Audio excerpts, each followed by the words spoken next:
नमस्कार छात्रों। तो देखिए यहाँ लेकर के हम आए हैं इतिहास के क्वेश्चन, जो कि पहला चैप्टर अर्थात यूरोप में राष्ट्रवाद से कितने ऑब्जेक्टिव प्रश्न बनेंगे, जो आपके एग्जाम के लिए काफी फायदेमंद होगा। और यही सबसे क्वेश्चन एकदम छपने वाला है, तो इसीलिए आप सब लोग जाइए कहीं नहीं और क्वेश्चन को देख लीजिए कि कौन कौन से ऑब्जेक्टिव क्वेश्चन यूरोप राष्ट्रवाद में बनते हैं। तो आइए सबसे पहला प्रश्न देखिए क्या दिया गया है कि रॉबर्ट ओवेन कहाँ के निवासी थे। तो वो ब्रिटेन के निवासी थे। कौन? रॉबर्ट ओवेन कहाँ के निवासी रहने वाले थे? तो वह ब्रिटेन के रहने वाले थे। उसके बाद अगला प्रश्न आ जाइए, यंग यूरोप की स्थापना कब हुई थी? तो यंग यूरोप की स्थापना 1928 ईस्वी में हुआ था। उसके बाद अगला प्रश्न देखिए, यंग इटली की स्थापना किसके द्वारा की गई थी? तो मेजनी के द्वारा यंग इटली की स्थापना की गई। यहां कंफ्यूज मत होइएगा, यंग यूरोप तो 1928, यंग इटली तो मेजिनी। उसके बाद अगला प्रश्न देखिए, यंग यूरोप का संस्थापक तो मेजिनी, अर्थात यंग इटली भी पूछे तो मेजनीय देना है, यंग यूरोप भी पूछे तो मेजनीय देना है। यंग यूरोप की स्थापना तो 1928 देना है। यहाँ 3 प्रश्न हो गए। उसके बाद अगला देख लीजिए, इटली में राष्ट्रवाद का जन्मदाता कौन है? तो नेपोलियन को इटली में राष्ट्रवाद का जन्मदाता कहा जाता। उसके बाद अगला प्रश्न देखिए, इटली के एकीकरण का मसीहा कौन था? तो मेजनी था, क्योंकि इटली के एकीकरण की मसीहा कौन? मेजनी। उसके बाद अगला प्रश्न देखिए, इटली के एकीकरण की तलवार कौन था? तो गैरीबाल्डी, अर्थात मसीहा कौन था? तो मेजनी, और इटली के एकीकरण की तलवार कौन था? तो गैरीबाल्डी। उसके बाद अगला प्रश्न देखिए, इटली एवं जर्मनी वर्तमान में किस महादेश के अंतर्गत आते हैं? तो यूरोप महादेश के अंतर्गत आते हैं। उसके बाद अगला देखिए, जर्मनी के एकीकरण के लिए उत्तरदायी था बिस्मार्क, जो उत्तरदायी था।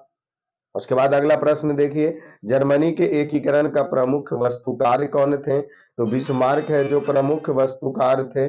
उसके बाद अगला प्रश्न आइए, इटली एवं जर्मनी के एकीकरण के विरुद्ध कौन सा देश था? तो ऑस्ट्रिया है, जो कभी नहीं चाहता था कि क्या हो, इटली एवं जर्मनी का एकीकरण हो। उसके बाद देख लीजिए, इटली के एकीकरण में निम्न में से किसका संबंध नहीं है? तो वह बिस्मार्क का संबंध है, जो इटली के एकीकरण में से नहीं है। उसके बाद आगे आ जाते हैं, प्रश्न क्या दिया गया है, फ्रांस की क्रांति का प्रमुख कारण क्या था? तो निरंकुश शासन, अर्थात फ्रांस में जो क्रांति हुई थी, तो फ्रांस में जो बुर्बो वंश के शासक थे, उसकी निरंकुशता के कारण वहां एक क्रांति हुई थी, जिसको हम सब फ्रांस की क्रांति कहते हैं। उसके बाद अगला आइए, फ्रांस की क्रांति का अग्रदूत किसे कहा जाता है? तो रूसो को फ्रांस की क्रांति का अग्रदूत कहा जाता है, अर्थात रूसो के द्वारा ही शुरू की गई थी। अगले प्रश्न आइए, फ्रांस ने मानव और नागरिक की अधिकारों की घोषणा किस सभा में की थी? तो संविधान सभा में किया गया था। उसके बाद अगले प्रश्न की ओर आइए, फ्रांस में सामंतवाद का अंत कब हो गया? तो 4 अगस्त 1789 ईस्वी में फ्रांस में सामंतवाद का अंत हो गया। उसके बाद देख लेते हैं, फ्रांस में किस शासक वंश की पूर्ण स्थापना वेना कांग्रेस द्वारा की गई थी? तो बुर्बो वंश। अभी हमने बताया कि फ्रांस में किस शासक वंश की स्थापना हुई? तो बुर्बो वंश की। उसके बाद देख लीजिए, यूरोपीय सभ्यता का पालना किसके कहा जाता था? यूरोपीय सभ्यता का पालना किसे कहा जाता था? तो यूनान को ही कहा जाता था। उसके बाद आइए, यूरोप की मरीज किस देश को कहा जाता है? तो तुर्की देश को यूरोप का मरीज कहा जाता है। उसके बाद आ जाइए, अगले प्रश्न क्या दिया गया है, यूरोप वासियों के लिए किस देश का साहित्य एवं ज्ञान विज्ञान प्रेरणा स्रोत रहा? तो वह यूनान देशों की जो ज्ञान विज्ञान और प्रेरणा स्रोत रहा। उसके बाद आते हैं, क्या दिया गया है, यूरोपीय राष्ट्रवाद से प्रभावित होकर किस भारतीय शासक ने जैकोबिन क्लब की स्थापना की थी? तो टीपू सुल्तान के द्वारा जैकोबिन क्लब की स्थापना की गई थी। उसके बाद आइए, यहां पूछा क्या है, बिस्मार्क क्या था? तो बिस्मार्क एक कूटनीतिज्ञ थे। बिस्मार्क एक कूटनीतिज्ञ थे। उसके बाद आते हैं अगले प्रश्न, बिस्मार्क प्रसा का चांसलर कब नियुक्त हुआ? तो 1862 ईस्वी में बिस्मार्क है जो प्रसा का चांसलर नियुक्त हुआ था। उसके बाद आते हैं अगले प्रश्न, बिस्मार्क किस विद्वान की विचारधारा से प्रभावित था? तो वह हिगेल, हिगेल के प्रभावित। देखिए अगला प्रश्न क्या दिया गया है कि वेना सम्मेलन कब हुआ, तो 1815 ईस्वी में वेना सम्मेलन हुआ था। उसके बाद अगला प्रश्न आ जाइए, क्या है, वेना सम्मेलन का अध्यक्ष कौन था, तो वेना सम्मेलन का अध्यक्ष मेटरनिख था। उसके बाद आ जाइए अगले प्रश्न पर, विलियम प्रथम कहाँ के शासक था, तो वो प्रसा का शासक था, कौन, विलियम प्रथम। उसके बाद देख लीजिए नेपोलियन कोड में कुल कितने कोड थी, तो नेपोलियन कोड में कुल 5 कोड थे। उसके बाद आ जाइए नेपोलियन ने जर्मनी में किस संघ की स्थापना की, तो राइन संघ की स्थापना हुआ था जर्मनियम में, किसके द्वारा, नेपोलियन के द्वारा। अगले प्रश्न देखिए, नेपोलियन संहिता किस वर्ष लागू हुआ, तो 1804 ईस्वी में नेपोलियन संहिता लागू हुआ। उसके बाद अगले प्रश्न देखिए, क्या मेटरनिख क्या था, तो एक घोर प्रतिक्रियावादी शासक था मेटरनिख। उसके बाद अगले प्रश्न देखिए, मेटरनिख का पतन किस वर्ष हुआ, तो 1848 ईस्वी में मेटरनिख का क्या हो गया, पतन हो गया। उसके बाद अगले प्रश्न आइए, मेटरनिख कौन था, तो यह एक ऑस्ट्रिया का चांसलर था जिसका पतन 1848 में हुआ, और मेटरनिख एक घोर प्रतिक्रियावादी शासक भी था। उसके बाद आइए, मेजिनी ने सन 1834 ईस्वी में किस संस्था का गठन किया, तो यंग यूरोप नामक संस्था का गठन मेजिनी के द्वारा किया गया। फिर प्रश्न क्या है, मेजिनी का संबंध किस संगठन से था, तो कार्बोनरी एक संगठन बनाई गई थी जो मेजिनी के द्वारा ही बनाया गया था। उसके बाद अगला आइए, क्या दिया गया है, जाल्वे राइन एक संस्था है, व्यापारियों का एक संस्था था जाल्वे राइन। उसके बाद यहाँ क्या दिया गया है, जाल्वे राइन की स्थापना किस राज्य ने किया, तो जाल्वे राइन की स्थापना प्रसा के द्वारा किया गया था। उसके बाद अगले प्रश्न आइए, हंगरी की राजधानी कहाँ है, तो बुडापेस्ट है जो हंगरी की क्या है, राजधानी है। उसके बाद देख लीजिए हंगरी की भाषा क्या थी, तो म्यांमार जो है वहां की भाषा थी। उसके बाद आ जाइए, हंगरी में आंदोलन का नेतृत्व किसने किया था, तो कोसुत के द्वारा हंगरी में आंदोलन का नेतृत्व किया गया था। अगले प्रश्न आइए, हनोई समझौता कब हुआ, तो हनोई समझौता 1946 ईस्वी में हुआ था। उसके बाद अगला प्रश्न आ जाइए, सेडोवा के युद्ध में किसकी पराजय हुई थी, तो ऑस्ट्रिया की पराजय हुई थी।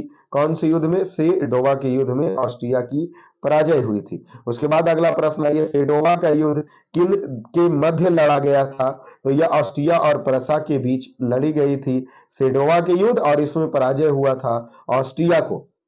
अगले प्रश्न आइए, सेडान का युद्ध किसके बीच हुआ, तो ऑस्ट्रिया और नहीं सॉरी फ्रांस और प्रसा के बीच में हुआ था। सेडान पूछे तो फ्रांस और प्रसा देना है, सेडान अगर पूछे तो फ्रांस और प्रसा देना है, सेडोवा अगर पूछे तो ऑस्ट्रिया और प्रसा देना है। फिर अगले प्रश्न आइए, जर्मनी का एकीकरण कब पूरा हुआ, तो 1871 ईस्वी में जर्मनी का एकीकरण पूरा हुआ। उसके बाद अगले प्रश्न पे आइए, क्या दिया गया है कि जर्मनी जर्मनी राइन राज्य का निर्माण किसने किया था, तो नेपोलियन बोनापार्ट के द्वारा जर्मनी राइन राज्य का निर्माण हुआ। अगले प्रश्न आइए, यूनान के स्वतंत्रता संग्राम में किसकी पराजय हुई, तो तुर्की की पराजय हुई थी यूनान के स्वतंत्रता संग्राम में। अगले प्रश्न आइए, क्रीमिया का युद्ध कब हुआ, तो क्रीमिया का युद्ध जो हुआ 1853 से 54 ईस्वी के बीच हुआ था क्रीमिया का युद्ध। अगले प्रश्न आइए, कार्बोनरी की स्थापना कब हुई थी, तो 1810 ईस्वी में कार्बोनरी की स्थापना हुई। अगले प्रश्न आते हैं 50 नंबर प्रश्न देखिए, काउंट काबूर को विक्टर इमैनुअल ने किस पद पर नियुक्त किया, तो प्रधानमंत्री के पद पर उसे नियुक्त किया गया था। किसको, विक्टर इमैनुअल को प्रधानमंत्री की पद पर। अगले प्रश्न की ओर आगे बढ़िए, दिया है कि राष्ट्रवाद का अवधारणा का जन्म किस घटना से माना जाता है, तो फ्रांस की क्रांति से ही राष्ट्रवाद की अवधारणा का जनक माना जाता है। अगले प्रश्न आते हैं, रक्त एवं लौह की नीति रक्त एवं लौह की नीति का अवलंबन किसने किया, तो बिस्मार्क के द्वारा रक्त एवं लौह की नीति की स्थापना की गई। अगले प्रश्न आइए, लाल कुर्ती का गठन किसने किया था, तो गैरीबाल्डी के द्वारा लाल कुर्ती का गठन किया गया। अगले प्रश्न आ जाइए, फ्रैंकफर्ट की संधि कब हुई, तो 1871 ईस्वी में फ्रैंकफर्ट की संधि हुई। अगले प्रश्न देखिए, वर्साई की संधि कब हुई थी, तो 1919 ईस्वी में वर्साई की संधि हुई। अगला प्रश्न क्या दिया गया है, मरियाना किस देश के राष्ट्रवाद का प्रतीक है, तो वह फ्रांस के राष्ट्रवाद का प्रतीक है। अगले प्रश्न आइए, इंग्लैंड का कौन कवि यूनानी की स्वतंत्रता के लिए यूनान में शहीद हो गए, तो लॉर्ड बायरन है थे जो शहीद हो गए। गैरीबाल्डी पेशे से क्या था? तो गैरीबाल्डी पेशे से एक नाविक थे। अगले प्रश्न आइए क्या दिया गया है? चार्टिस्ट आंदोलन कहाँ संपन्न हुआ? तो इंग्लैंड में चार्टिस्ट आंदोलन संपन्न हुआ। उसके बाद आ जाते हैं वार एंड पीस किसकी रचना है? तो लियो टॉल्स्टॉय की रचना है वार एंड पीस।